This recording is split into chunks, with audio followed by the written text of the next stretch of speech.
কপালে ছিল দেখছি। ও মনা ফোন করছে তো। হ্যালো, হ্যাঁ মনা মা বল। হ্যাঁ রে জিপ পেয়ে গেছি। হ্যাঁ হ্যাঁ এই কিছুক্ষণ হলো বাসে টান নামে।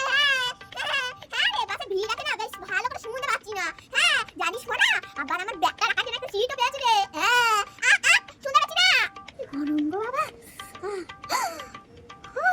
কত রেখে সাথে পাবো মানে ব্যাগটা লুকাই গো, যদি চুরি হয়ে যায় আমার এইসব সিটটির দরকার নেই বাবা, সিটটির দরকার নাই। হ্যাঁ বসতে পারেন বসুন দিদি, বসুন। তা আপনারা কোথায় যাবেন শুনি? ও বেশ ভালো তা আপনার ছেলে আছে না মেয়ে আছে শুনি? ও আপনার ছেলে আছে, আমার তো একটা ফুটফুটে মেয়ে আছে। তো আপনার ছেলের সঙ্গে যদি আমার মেয়ের বিয়ে দিতে তাহলে খুব ভালো হতো। হ্যাঁ ফোন করবেন দাঁড়ান নাম্বার দিন। তাহলে ফোন ঠিক আছে বুলি ফোন করবেন কিন্তু ফোন করবেন। হ্যাঁ নাম্বারটা সেভ করে রাখুন এই তো। হ্যাঁ কুলঙ্কিনী বোন বল। হ্যাঁ এই তো চলে এসেছি এই তো বেলডাঙ্গা সুলুলুলু কুলুলুলু ওই জায়গাটার কাছে দাঁড়িয়ে আছে। ওই ড্রাইভারগুলো চা গিলছে।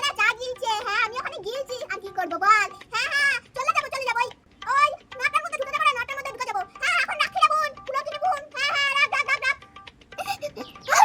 ও বাবা কি কালো ঘন মেঘ করে এসেছে। আমি তো সকালবেলায় এক ছাদ জামা কাপড় কেটে মিলে দিয়ে এসেছি। বাবারে একবার মনাটাকে ফোন করে দেখি তো। হ্যালো মনা বলছি, ছাদে জামা কাপড়গুলো তুললি রে? প্রচুর জোরে তো ঘন মেঘ করেছে কালো। ও তোদের ওইদিকে মেঘ করেনি? ও বেশ ভালো না। ও বাবা আবার এরই মধ্যে ঝমঝম করে বৃষ্টিও পড়তে লাগলো, আবার গরম করে মেঘও ডাকছে। ওরে বাবা রে। হ্যালো মনা বলছি টিভির প্লাগটা খোলটা রে, দিয়ে খোলটা। আর হ্যাঁ বলছি যে বৃষ্টি পড়ছে, জানলাগুলো সব লাগিয়ে দিস, না জলের ছিটা আসবে রে। ও তোদের ওইদিকে মেঘও ডাকেনি, জলও পড়েনি? ও বেশ তাহলে রাখ।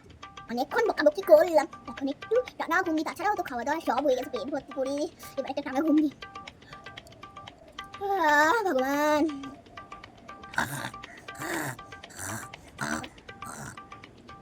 বাবা কাছে ঘুমটা টক করে ভেঙে গেল। ও বাবা ঝাড়ের জন্য নেই।